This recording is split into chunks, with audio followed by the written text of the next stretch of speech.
Let's resume our study in the book of Daniel, chapter number 10, where the prophet Daniel, no doubt being frustrated by the suspension of the rebuilding of the temple of Jerusalem, has gone on an extended fast.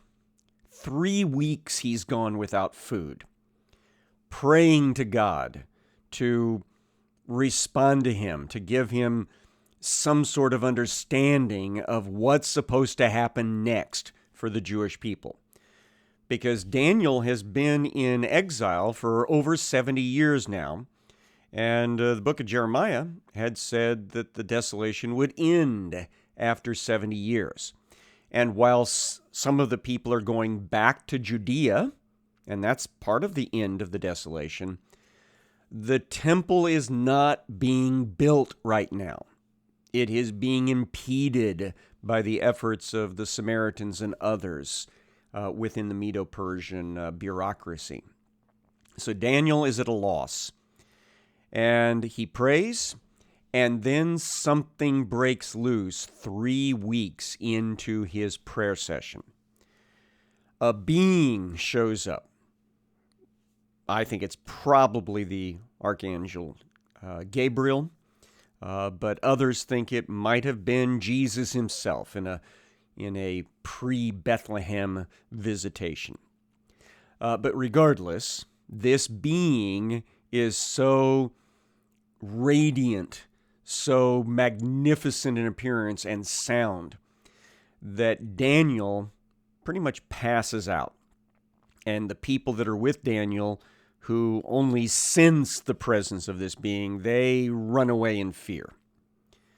And so we pick it up in Daniel chapter 10, verse number 10, where it says, "Behold, a hand touched me and set me trembling on my hands and knees." So Daniel had been flat out, but now he's back up on all fours. Verse 11, "He said to me, O Daniel, man greatly loved, understand the words that I speak to you. Stand upright, for now I've been sent to you." And when he had spoken this word to me, I stood up trembling. So now he's upright again. Then he said to me, "Fear not, Daniel, for from the first day that you set your heart to understand and humbled yourself before your God, your words have been heard, and I have come because of your words. The prince of the kingdom of Persia withstood me 21 days. But Michael, one of the chief princes, came to help me, for I was left there with the kings of Persia, to come to make you understand what is to happen to your people in the later days, for the vision is for days yet to come."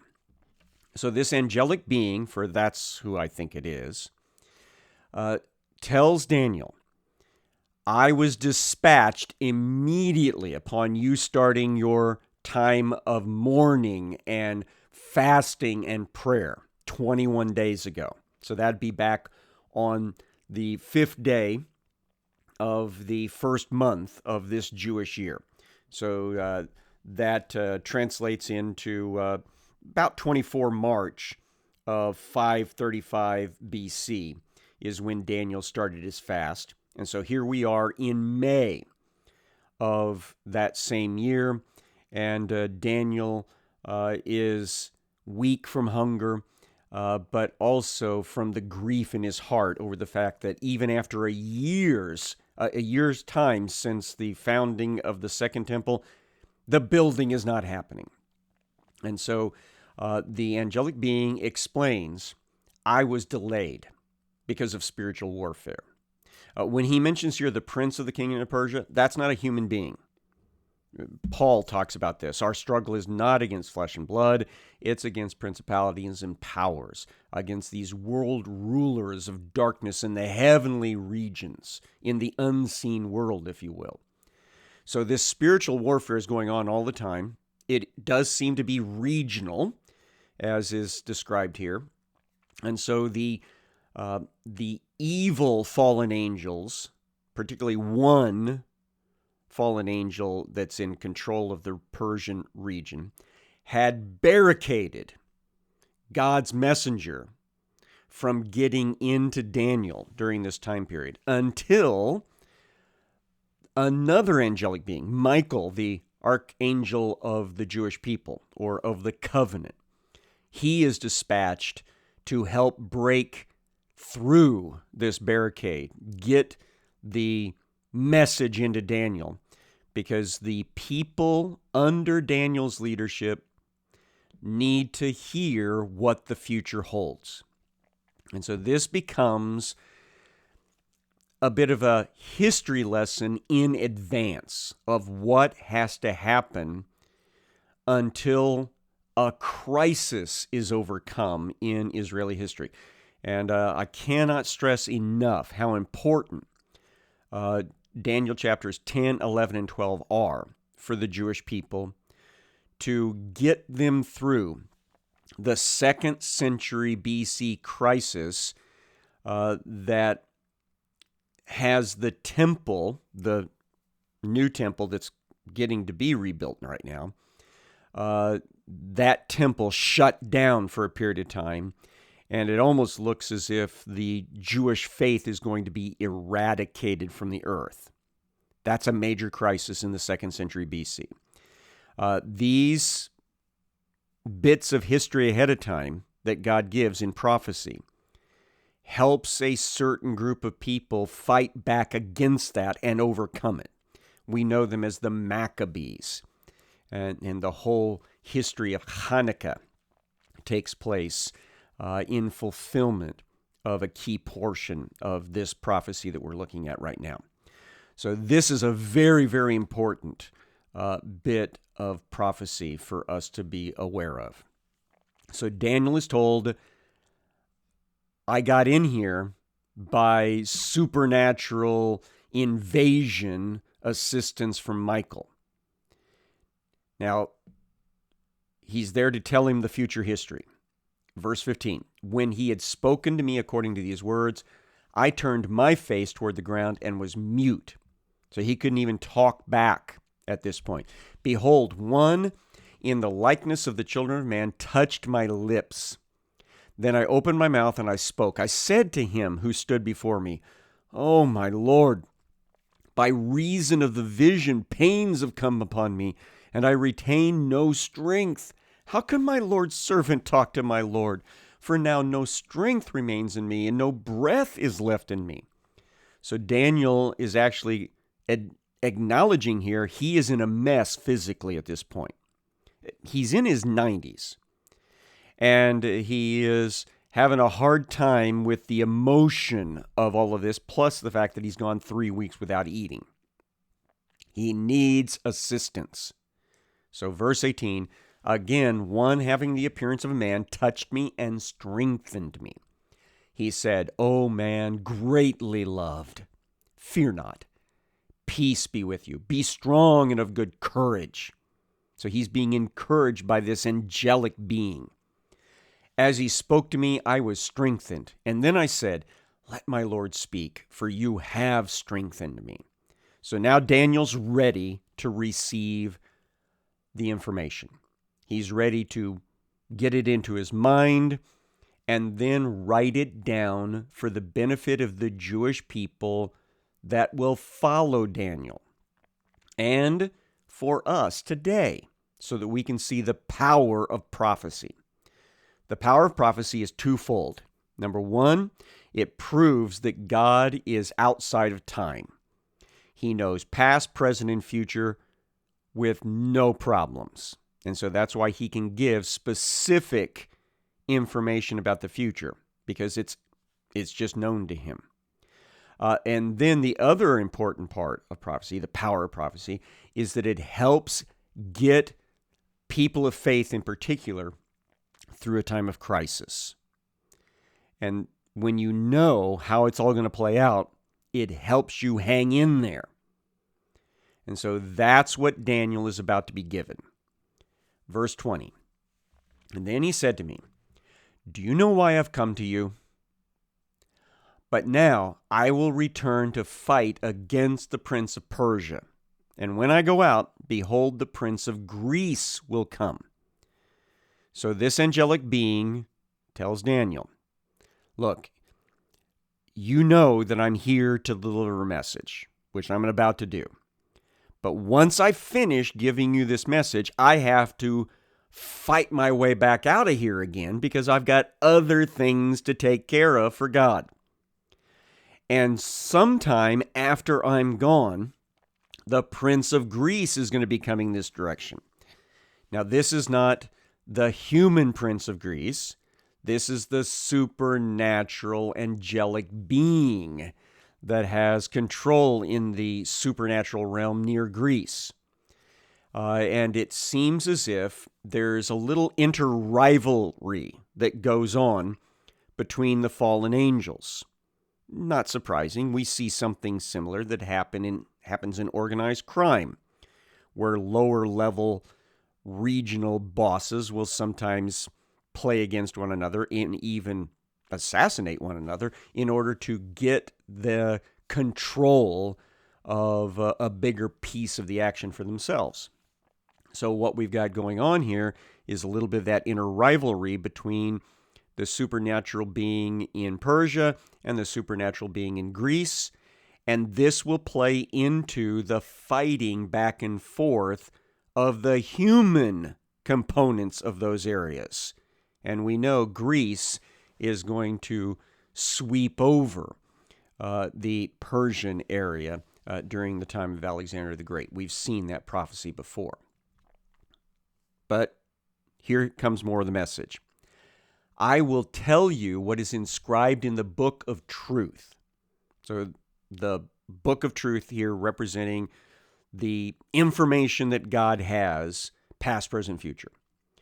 There is none who contends by my side against these except Michael, your prince.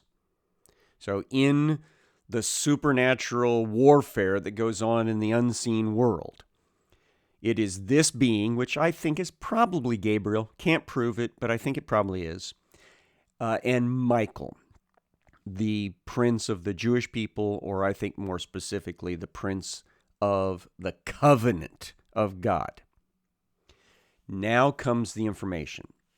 And this information is so precise that it has been claimed that a later person wrote these things down and pretended that they were from the time of Daniel.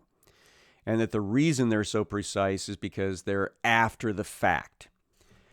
Now, I totally disagree with that. The people who make that claim try to strip away the point of prophecy, is to prove that God is the God of past, present, and future, and knows everything with precision. And besides that, we are aware historically that the entire book of Daniel was translated from Aramaic Hebrew into Greek right around 285 BC. So we know that this book of Daniel, including this section, was in the Greek language in the 3rd century BC. And yet quite a few of the events that are written with precision about in this section happen later than that by quite a bit. I have tried my best to provide a detailed accounting of these historical events in a little handout that I do for my classes. And I will try to attach that to the audio file of this teaching online, intotheword.net. And that way you can pull it down and take your own time to go through it. The handout is done in the King James Version because that doesn't have any type of, it's in public domain, so I don't have any copyright restrictions on using it. But I'm going to try my best as we go through our English Standard Version in our study time to read to you from my notes what the historical events are, and I'll give you the precise dates and names of persons involved in it. Okay? So here we go. Chapter number 11. As for me, in the first year of Darius the Mede. Now, Darius the Mede is the guy that was the point man of the Medo-Persian Empire taking over the Babylonian Empire. That all happened in 538 BC. That's recent history for Daniel. Very recent history, just the last few years. So in the first year of Darius the Mede, I stood up to confirm and strengthen him. So to support him in assisting the transfer from the Babylonian Empire to the Medo-Persian Empire. Verse 2. Now I will show you the truth. Behold, 3 more kings shall arise in Persia. Here are their names in order: Cambyses, Pseudosmerdis, and Darius.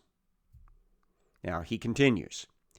A 4th shall be far richer than all of them. That 4th king, we know him as King Xerxes, who ruled from 485 to 465 BC. He's the guy that ends up being married to Esther. And yes, he was a lot richer than the 3 guys that came before him. Continuing with verse 2. When he has become strong through his riches, he will stir up all the kingdom of Greece. And we know that in 478 BC, Xerxes attempted an invasion of the Greek homelands, and it was a disaster. He mustered together, according to the ancient writings, something like 1,000,000-man army. And before it was all finished, he'd lost half of them. He had thousands of ships that were involved in this, and he lost most of those. It was horrendous. And it's not a surprise at all in the book of Esther that when he got back from this expedition, that people in his own land wanted to kill him. You might remember in the book of Esther, which we haven't got to yet this time around, Mordecai actually saves King Xerxes from a plot against him. And so that's all related to his disastrous attempt to take over the Greek homelands. Now, what's the response from that?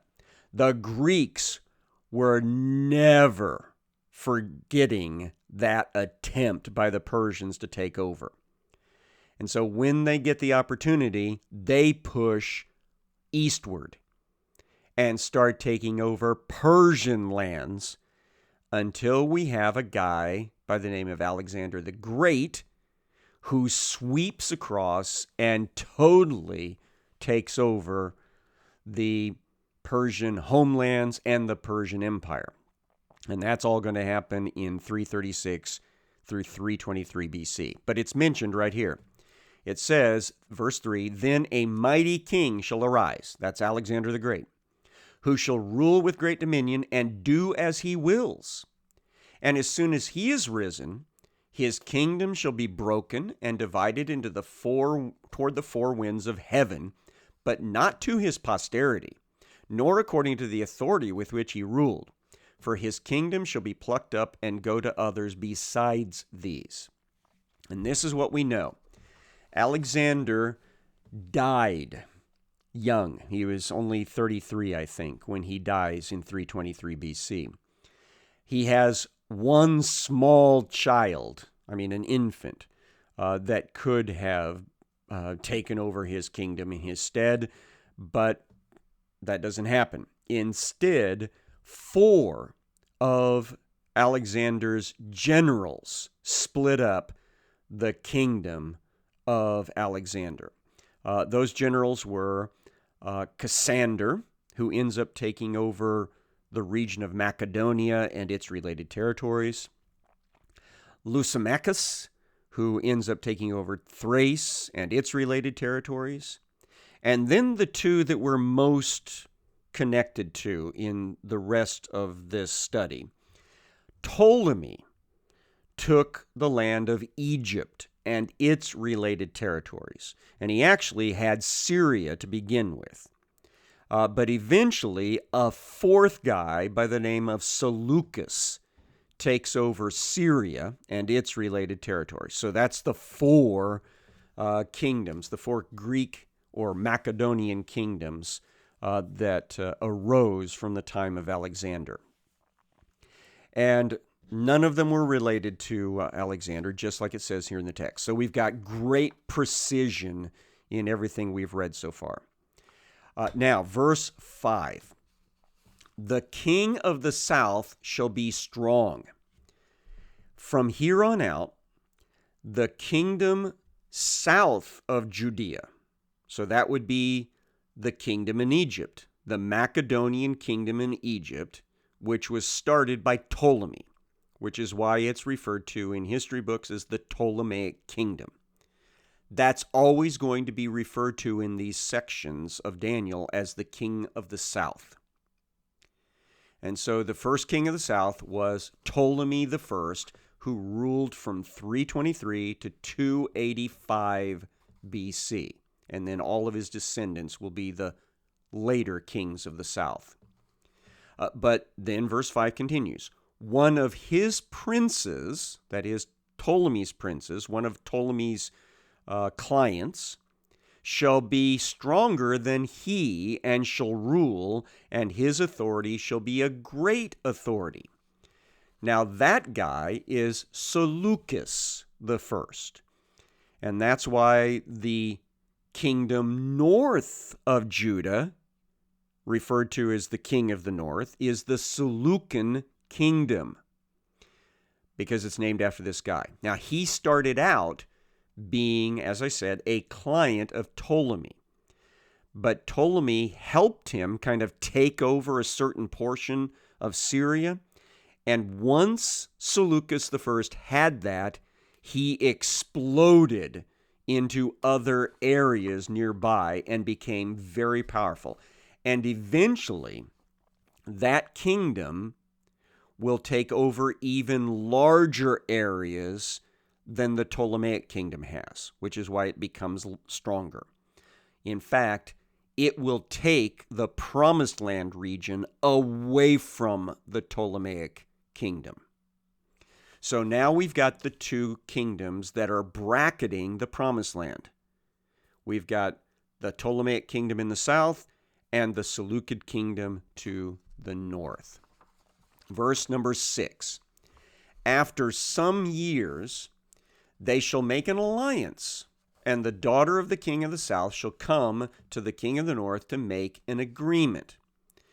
Now this is Bernake, or Bernice, some of you know the pronunciation as, who is the daughter of Ptolemy the Second.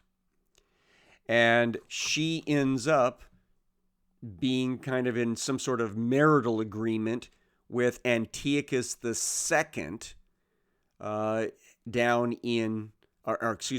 in Syria. Now, what happens next? It says, but she shall not retain the strength of her arm, and he and his arm shall not endure, but she shall be given up, and her attendants, he who fathered her, and he who supported her in those times.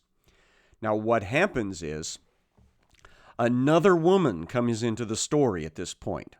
Laodike, whom Antiochus II had divorced in order to marry Bernake from Egypt, conspired against both of them and had them killed.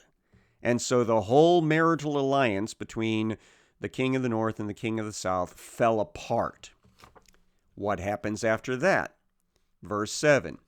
But from a branch of her roots one shall arise in his place. Now what that means is Bernake's brother, Ptolemy the Third, he comes into the picture next. What does it say in the text will happen? He shall come against the army and enter the fortress of the king of the north, and he shall deal with them and shall prevail. So he invades the northern kingdom of Seleucus II. And he basically avenges the death of his sister by killing Laodike. Verse number 18.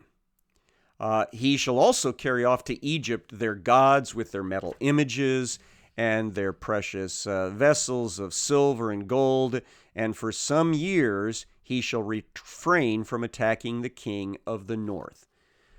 So he is satisfied with plundering the northern kingdom of all their goodies, including their idols. Then it says, make sure I'm in the right spot here, verse number 10. Verse number 9. Then the latter shall come into the realm of the king of the south, but shall return to his own land. What happens is Ptolemy the third